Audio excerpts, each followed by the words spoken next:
అండి, మీ టీఎస్ పిల్ల. నేను శ్రీకాకుళం దగ్గరలో ఉన్న శ్రీకూర్మం దగ్గరకు వచ్చానండి. శ్రీకూర్మం విశిష్టత ఏంటంటే, ఈ ఆలయంలో శ్రీ కూర్మనాథుని విగ్రహం పశ్చిమ ముఖంగా ఉంటుంది. అలానే పశ్చిమ ముఖంగానే దర్శనమిస్తూ ఉంటుంది.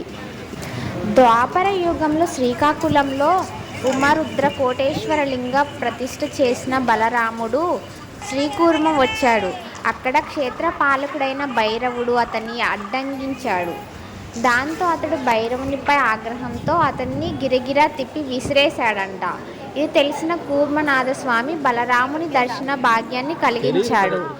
అయినప్పటికీ అతను జరిగిన అవమానం తీసుకోలేక అప్పటికి బలరాముని దర్శన భాగ్యాన్ని కలిగించినా సరే అవమానం ఆగ్రహాన్ని చల్లార్చడానికి బలరాముడు కూర్మావతారంలో ఆలయం భూమి మరెక్కడా ఉండకూడదని శపించాడంట. అందువల్లనే ప్రపంచంలోనే ఇది ఏకైక కూర్మనాథ స్వామి మందిరంగా ఆలయంగా విరజిల్లుతోంది. ఈ ఆలయానికి 2 ధ్వజస్తంభాలు ఉన్నాయండి. ఈ ఆలయానికి 2 ధ్వజస్తంభాలు విరజిల్లుతూ ఈ ఆలయానికి 2 ధ్వజస్తంభాలు ఉండడం మరో ప్రత్యేకత కూడా. శ్రీకూర్మంలోని పుష్కరిణి ఉండడం మరో ప్రత్యేకత తెలుసా మీకు? ఖచ్చితంగా రాండి ఈ మందిరానికి. చాలా అంటే చాలా ఫేమస్ మందిరం అండి ఇది. ఇక్కడ ఏంటంటే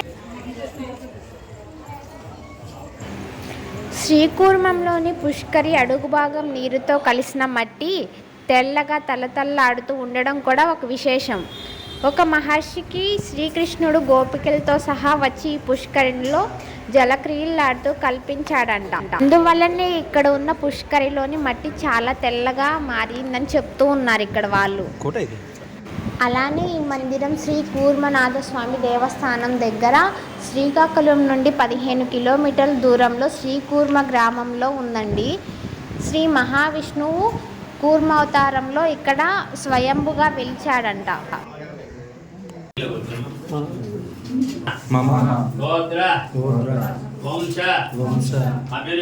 అభివృద్ధి సిద్ధిరస్తు కూర్మనాథ అనుగ్రహ ప్రాప్తిరస్తు.